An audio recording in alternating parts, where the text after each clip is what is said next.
Meu nome é Jorge Miranda, sou prefeito da cidade de Mesquita, na Baixada Fluminense, no Rio de Janeiro. Somos 180 mil pessoas para o orçamento. Estou no segundo mandato, começamos lá com 250 milhões, muito pobre, cidade muito pobre. Cidade, um mês só é receita própria, 11 meses é governo federal, estadual e verba que a gente consegue, verba parlamentar. Hoje o orçamento está em 400 milhões, muito mais pelos repasses, agora com a diminuição aí dos combustíveis, né? E aí, automaticamente, o repasse, a gente vai passar lá para 200 e poucos milhões novamente. Passar um pouco da minha breve experiência, longe de ser engenheiro, de ter conhecimento muito apropriado, mas do que a gente vive na administração pública pela sua velocidade, né? Pelo dia a dia, pelos órgãos reguladores, a sofrência que os prefeitos têm de ser ágil, apesar da burocracia do poder público. Vamos lá? Ah, tá. Onde eu passo? Por favor.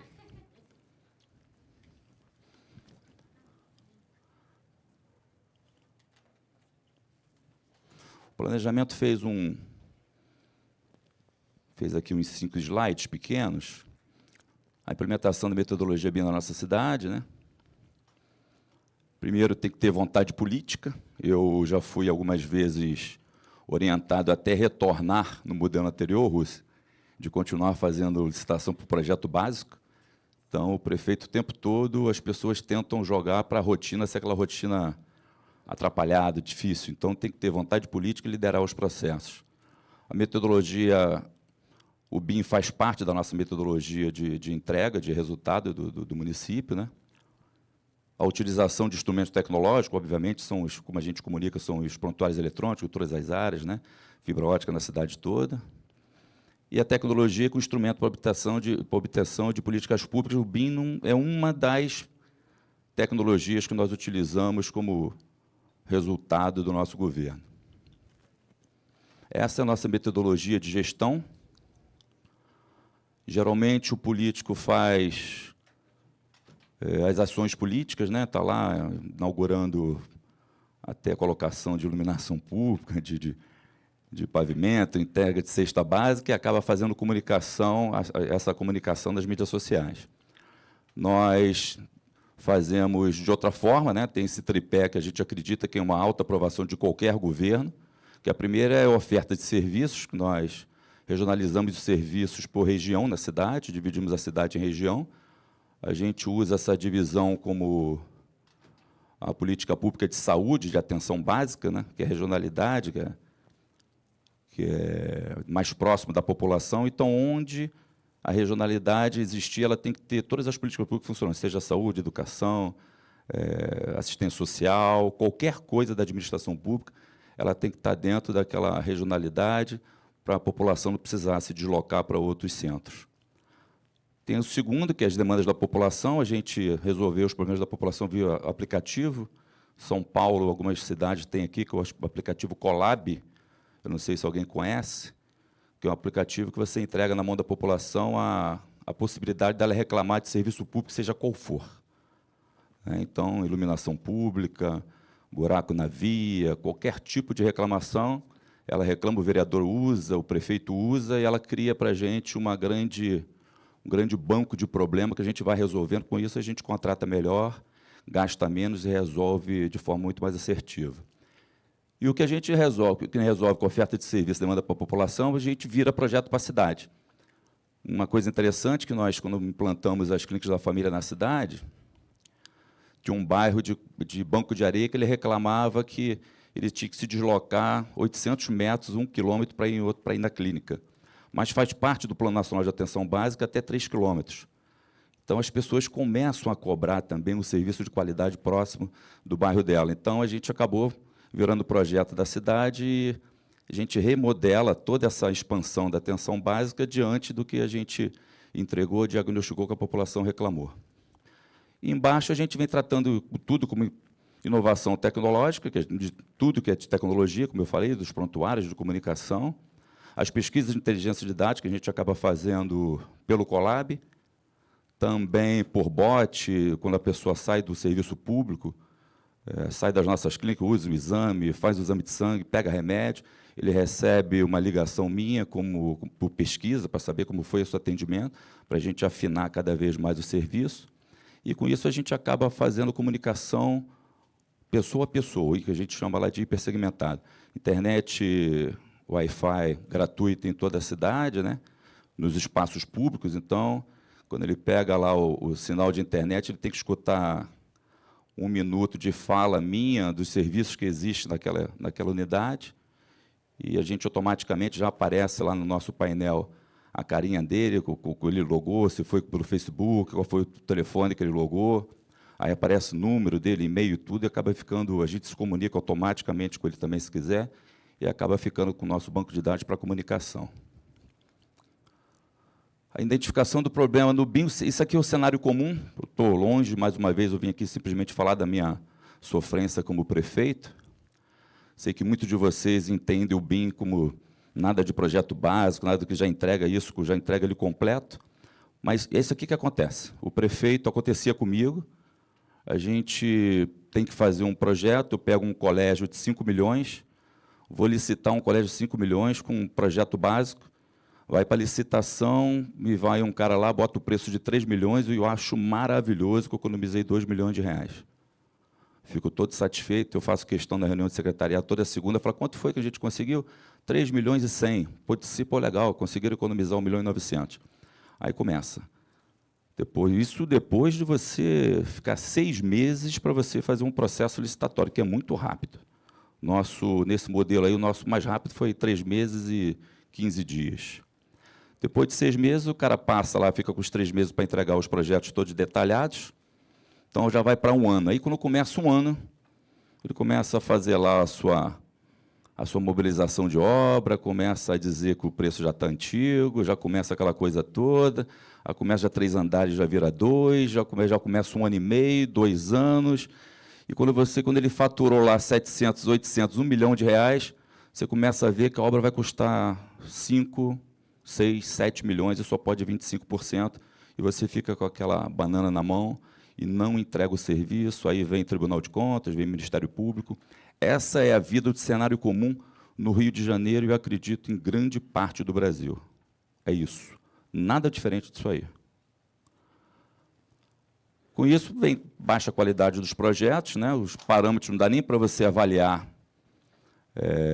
o projeto, porque é uma planilha chutada, a baixa viabilidade deles, o orçamento que não tem correlação nenhuma com os projetos. Eu me lembro que lá nós temos um senhor lá que faz os nossos preços, ele fala assim, não, estou botando, deixa ele falar, que está falando que o preço não está de acordo, que eu botei o preço lá no item lá, que depois esse item que eu vou tirar da caixinha para falar com ele. Quer dizer, ele chuta, ele começa a botar os itens chutados em alguns lugares para poder viabilizar o projeto no final. O orçamento sem correlação com os projetos nenhum é deficiência de informação para tomar decisão. Não tem como tomar decisão de absolutamente nada se ele é chutado. Ele é colocado desse jeito, do jeito que ele iniciou, errado, vai terminar errado e não vai entregar. As vantagens, né, com a adesão do BIM, qualificação dos projetos, né, inversamente proporcional ao que eu falei no anterior, qualificação dos projetos conceituais elaborados pela Prefeitura, a extinção ou diminuição dos erros dos projetos. Não me interessa que se o projeto vai ter 25% de aditivo, que tenha, é o que a lei me permite, mas eu tenho certeza que eu vou entregar com muito menos erro, com muito mais velocidade que eu faço e fazia anteriormente com um projeto básico. E eu duvido, mas eu duvido que alguém consiga entregar algum projeto, alguma obra com projeto básico. Duvido. A diminuição dos custos com RERA e aditivos, isso aqui a gente vai falar um pouco mais na frente também, e a segurança na tomada de decisão. Eu sei exatamente quanto ela vai custar. Se eu boto um projeto de 5 milhões, ela vai custar mais de 5 milhões, por alguma coisa que deixou de colocar, mas menos ele não vai custar, dificilmente. Então, eu me preparo melhor, tenho melhor tomada de decisão no meu custeio, né? Já vou poder fazer LDO muito mais provisionada do que anteriormente, simplesmente no chute. Vamos para o outro. vou falar com Mesquita, a gente começou os projetos BIM em 22 de novembro de 21, com a chegada lá do deputado Júlio Lopes. O Júlio me fez uma abordagem me falando sobre BIM. Eu já tinha escutado alguma coisa muito longe, né? Mas o prefeito, não sou, minha parte é a parte técnica de eletrônica e eletricidade, sou da área de tecnologia, mas não dá para você saber de tudo, longe disso. Aí, quando o Júlio Lopes falou comigo, marcou um amigo para fazer uma apresentação, que eu vi a apresentação, falei exatamente isso que a gente precisa. Ser célere, que o tempo todo a gente tenta ser, os órgãos reguladores não deixam, já tem a máquina administrativa lenta que te joga para trás o tempo todo. E eu percebi que com isso a gente pudesse ter uma velocidade muito maior, só que eu não imaginava que tanta velocidade. O primeiro projeto em BIM foi residência terapêutica, que tive que tirar a empresa, é um projeto pequeno. E agora que eu faço questão, quando eu faço a licitação, eu boto lá, eu peço o pessoal para botar licitação, tal de tantos milhões, modelagem BIM, bota em negrito e bem grande. O cara se enrolou para fazer uma residência terapêutica tão detalhada como o BIM entrega. Você imagina como ele poderia fazer se fosse simplesmente no projeto básico. Hoje, nosso número total de projetos em BIM são esses aí, são 40 projetos em BIM, 15 estão em obras, 9 está prestes a licitar, né? Estamos mais modelando 16 projetos, que são projetos altamente estruturantes, que a gente vai entregar à cidade num patamar muito melhor do que o anterior. E essa é a nossa modelagem hoje em Mesquita. Por mais que os especialistas de BIM olhem e veem alguma correlação errada aí, que vocês podem ver projeto básico, vocês já veem com tudo, como eu repito, mas ela tem que repetir também na minha máquina administrativa, do jeito que o controle vai entender, que a procuradoria vai entender, que os braços da prefeitura possam correr o processo de forma muito mais rápida. Hoje, esse jeito. Faço o projeto, lá vem a avaliação minha, vai para o conceitual, para o arquiteto, quando ele volta, eu já entrego com o projeto básico já para uma empresa que eu contratei, que é a Barreto. Contratei uma empresa, fiz um contrato com ele para ele modelar tudo em BIM. Então, hoje eu pego um colégio, uma praça, uma infraestrutura, entrego para ele em 45 dias, 60 dias no máximo, ele me entrega o projeto, e dentro da prefeitura eu rodo nos órgãos em 2 meses no máximo. No 3º mês eu já estou licitando. A gente lá também só tem 5 secretarias, né? Então é fácil também, passamos lá de 24 secretarias para 5, então a gente também começa a ser muito rápido. Então é isso. Isso aqui é um modelo dos nossos colégios, né, que a gente cria padrão, então fica muito fácil para ele entregar para a gente também em BIM, a gente só, obviamente, encaixa no espaço, né? A modelagem sempre é a mesma, as cores são sempre as mesmas, remetendo também às da clínica da família, onde a mãe, a mulher utiliza muito serviço público, então a gente sabe que ela vai, com a qualidade que ela tem nas clínicas, vai entregar também a sua criança também, seja na creche, seja no colégio, com também de alta qualidade. Isso aí são as creches, o colégio. Um circo, que a gente trata a política pública também como escola de arte também.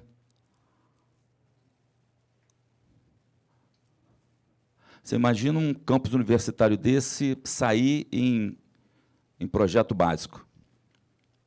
Aquele residência terapêutica era uma obra de 800 mil reais, R$1 milhão, e o cara não conseguiu entregar. Você imagina uma obra dessa de 40, 50 milhões feito em projeto básico. Não vai sair nunca. Vai sair nunca. Por favor. Isso aí é o complexo da prefeitura, com expansão, é um centro nosso de estudo também, já está ficando pronto em BIM. Isso é uma Vila Olímpica. A gente suspende os equipamentos públicos, né, botando quadra, tudo para cima, e embaixo a gente ocupa com o serviço, com xadrez, jiu-jitsu, com outros serviços, campos.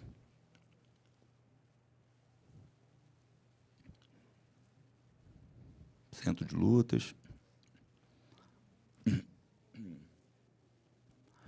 Bem, a gente chega no final, que é 10 minutos, que é a segurança na execução. A segurança no orçamento, como eu falei, são os valores que nós sabemos quanto vai custar, então a gente se programa de forma muito melhor. A garantia na entrega, eu tenho certeza que eu vou entregar o equipamento público, tenho certeza absoluta que eu vou entregar, coisa que eu não tinha. Construção de um ativo, já ouvi dizer, um grande especialista, né, e a gente pactua muito com isso. No BIM, a coisa mais importante que a gente entende que é o I de informação. Você verdadeiramente tem um ativo. Quando você for agora fazer uma obra, tu vai saber quanto você custa para você pintar uma parede. Então, você tem todo esse ativo. Você vai no Rio de Janeiro hoje, você não consegue ter... Você não sabe onde passa um cabo, onde passa um cano, você não tem histórico, você não tem absolutamente nada de nenhum patrimônio do Estado. Então, você tem a construção do ativo. E a confiança da população na entrega do serviço. Se o BIM faz parte da... Se a gente mede, né, entrega, mede, diagnostica o tempo todo, o BIM entra como uma ferramenta preponderante na administração pública. E tem o seguinte, ou faz com BIM ou não faz. Não vai entregar. Morremos todos. A solução está no BIM. Ou faz ou não faz. Não dá para medir se você vai gastar mais ou vai gastar menos, porque você, no meu caso, no caso de vocês, aqui tem muita gente do setor privado, mas no caso público, não tem como medir a falta de entrega de um equipamento. Quando a gente bota lá um equipamento para licitar, está lá as perdas, né? Devolução de tantos milhões para o governo federal, se tiver verba parlamentar, deixar de atender 30 mil pessoas na região. Então, serviço público não dá para medir. E o BIM é a solução efetiva para tudo isso. Eu venho lá no Rio de Janeiro me dedicando a mudar essa história, do pouco que eu conheço da administração pública, eu era da iniciativa privada, estou há 6 anos e pouco no mandato, acabando no próximo ano. Venho tendo discussão nas secretarias de obras, pedindo o tempo todo que se mude essa mão. Já existe decreto lá desde 2018, e a lei de licitação falava agora, né, que foi postergada de novo para o ano que vem, que, preferencialmente, as obras teriam que ser em BIM, e te garanto que ninguém estava preparado para fazer em BIM. Ninguém procurou absolutamente nada. Eu escutei colega meu tentando arrumar uma empresa para dar aula, até para uma empresa para dar aula, para ele comprar sistema, para treinar servidor, para começar a fazer em BIM, passa 4 anos. Não vai fazer. E ninguém está preparado no Rio de Janeiro para fazer em BIM. Agora, se eu faço certo ou errado, não me interessa, porque eu tenho certeza que eu vou entregar o equipamento e vou transformar a vida das pessoas. Porque também quem mede a gente, Rússio, eu tenho também falado muito no Tribunal de Contas lá do Estado, eu tenho pedido agenda lá com o Márcio Pacheco, que era deputado estadual e virou conselheiro, que ele puxa essa agenda para ele, porque o próprio tribunal também não sabe como vai me medir. Antes, também ele não me media por qualquer coisa, por uma folha, por uma planilha. E hoje também ele não vai poder me medir, porque também não vai ter qualidade para poder fazer as minhas medições e dizer que se eu estou errado, eu estou certo. Mas o importante é que eu vou entregar. Isso eu tenho certeza que a gente só vai transformar a sociedade se for desse jeito. Cadê o meu? Fica para a pergunta agora aí, né? Vocês já identificaram na prática... Um momentinho, por gentileza. O planejamento pode me ajudar também.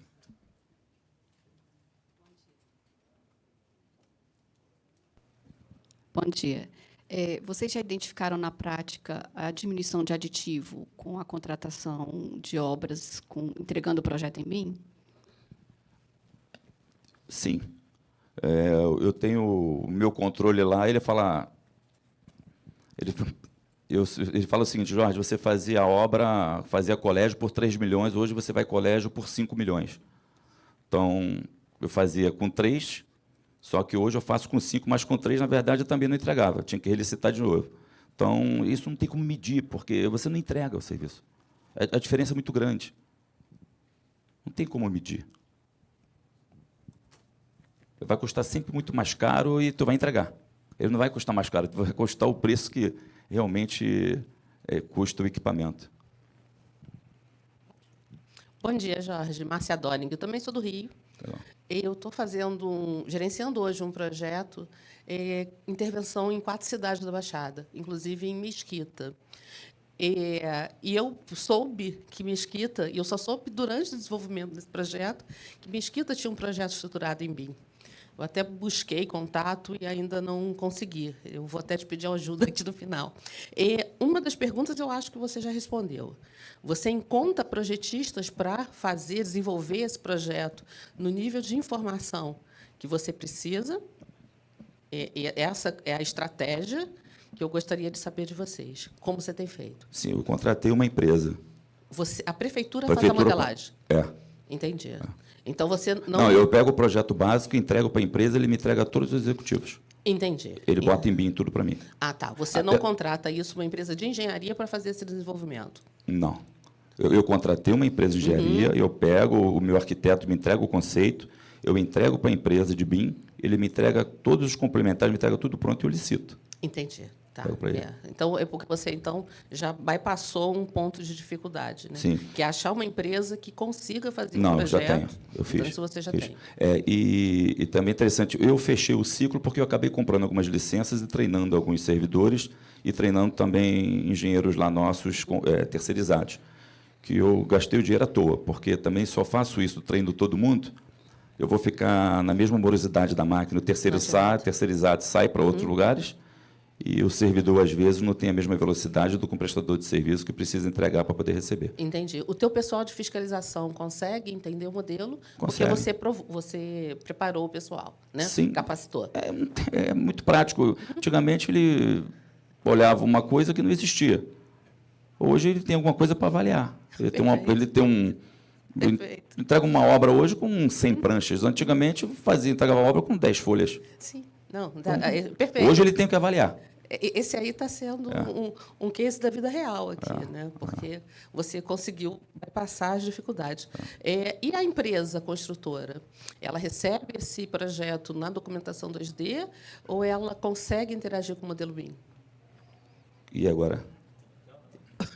A empresa, a construtora, ela recebe apenas a documentação em 2D, essas plantas extraídas, ou ela interage com o modelo BIM?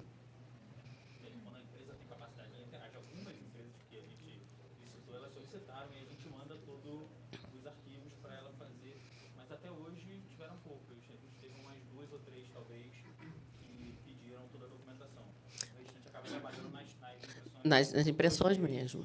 Eles não pedem para fazer nenhuma alteração que se adeque mais à metodologia construtiva deles. Já teve esse caso, não desse, né? Que precisou alterar uma metodologia de construção de uma fundação específica por uma necessidade vista só no momento da implantação. Mas é um caso raro, não aconteceu uma vez até agora. Então, tá ótimo. Modelar, a gente modela. O problema... tem que rir. Eu estava com um projeto no local... do circo, construção do circo, numa praça de 15 milhões, o Circo 7, e a outra Casa do Saber de 10 milhões. As pessoas estão há mais de 5 meses para avaliar o nosso projeto, coisa que hoje eles licitam depois de um ano, sem topografia, sem fundação, sem absolutamente nada. E depois de 6 meses me devolveram dizendo que a porta estava abrindo para dentro, não estava abrindo para fora. Isso é ótimo. Engraçado. Assim, de cortar eles fazem tudo para ficar para trás, tudo para jogar para trás. É o tempo todo jogando para trás. A gente vai para frente, vamos embora desse jeito, vai peitando, vai peitando, vai peitando. Se não peitar, não vai. Exatamente isso, é o BIM da vida real. Ele sai um pouquinho dessa coisa do acadêmico. Parabéns, você parece até um engenheiro. Tá? Gostei de ouvir. Na outra encarnação, eu estudo mais. A gente tem tempo para mais uma pergunta? Tem um minutinho, uma pergunta? Bom dia, Jorge, tudo bem? Sou Laudo Andrade Gutierrez. Uma dúvida só, eu vi que vocês têm essa ideia pioneira, né? Hoje é pioneira no Rio. Vocês têm a ideia de aplicar isso também para as obras de infraestrutura urbana? Também, que são... Já estamos olhando, já estamos com algumas já fazendo, já está no BIM também, ele modelando. Está modelando. Porque a gente primeiro a gente pega a Baixada Fluminense, conhecida por várias coisas, por menos do que avanço, né? Então, a gente primeiro reestrutura a cidade, reestrutura as políticas públicas essenciais da população e depois a gente começa a fazer a parte de infraestrutura, até porque a gente também já fez o plano de saneamento, tinha feito o plano de mobilidade, agora está na segunda fase, que é interligar a cidade toda por um bom modelo peatonal que a população possa andar e frequentar todos os serviços públicos aí de bicicleta ou andando em 15 minutos em toda a cidade. Bacana. Obrigado. Obrigada, Jorge. Obrigado. Gente, bom dia e obrigado pela oportunidade.